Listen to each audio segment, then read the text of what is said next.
Hi, this is Michel Kmiotek with yet another video about the Luxembourgish real estate market. This time we'll be talking about investing in residential real estate. I'll be giving you some few tips and pointers that you really need to apply in order to be a successful investor here in residential real estate in Luxembourg. So stay tuned for more information.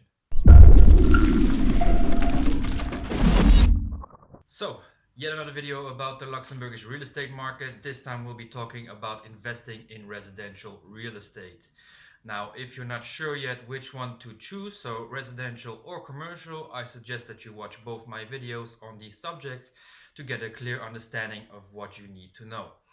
But in this video, we'll talk solely about residential real estate investing. We'll talk about why there's some advantages and what you need to know in order to be a successful investor here in Luxembourg.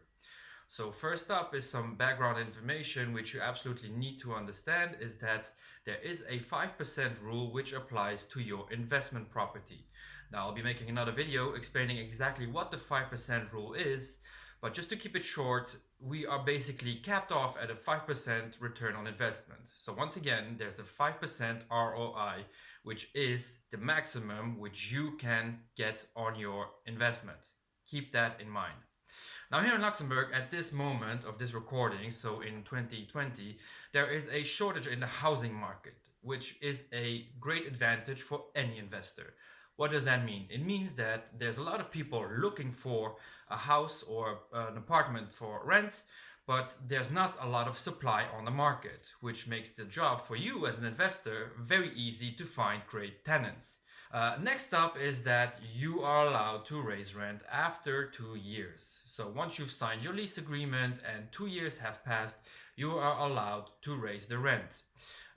The increments are published by the Statistics Office of Luxembourg, so you can find those online. You cannot raise the rent however you want though. So take good care of that. Make sure that you don't raise the rent too much and that it's all according to law. So next up is that you are also allowed, and this is not possible for commercial properties or offices, you can actually take out an insurance on your rental property. Which means that in the worst case scenario where your tenants have stopped paying you, the insurance will kick in and give you the rent. Every month you will of course need to give the insurance their payments, but once this worst case scenario has kicked in, the insurance will cover the losses, which is a great, very great insurance in my opinion. If you want any more information about it, just get in touch with me or any insurance company that offers this kinds of services. In my opinion, this is an absolute must for investors. There is a minimum risk involved. Conditions do apply, so just check what you actually need. Then we're going to get into the more negatives about residential investing. And first up, of course, is vacating your tenants. Luxembourg is a rather pro-tenant country, which means it's not as easy for you as a landlord to vacate the premises in case you want to change tenants or in case they stop paying. I know that in other countries it is very easy, but not in this one. And sometimes you will have to go through the courts in order to get the permission to vacate those tenants, regardless if they are paying or not. Keep that in mind. Very, very important point. Another thing that you need to consider is that there's always constant updates and renovations which need to be done. This is not the case in commercial investing because usually the tenants, so if it's a business going into a premise, they will decide how to renovate, what they will do to the locations. But in residential real estate investing, you need to do constant updates in order to keep the apartment up to date. If ever your tenants choose to move on and you need new ones, sometimes the kitchen needs to be renovated, new appliances have to be installed. So keep that in mind that additional costs may be sent your way. All right, then of course we'll get to high maintenance tenants. Now this goes for both properties, could be for residential as well as commercial, but the last thing that you want is to be called at 3 in the morning about a noisy neighbor.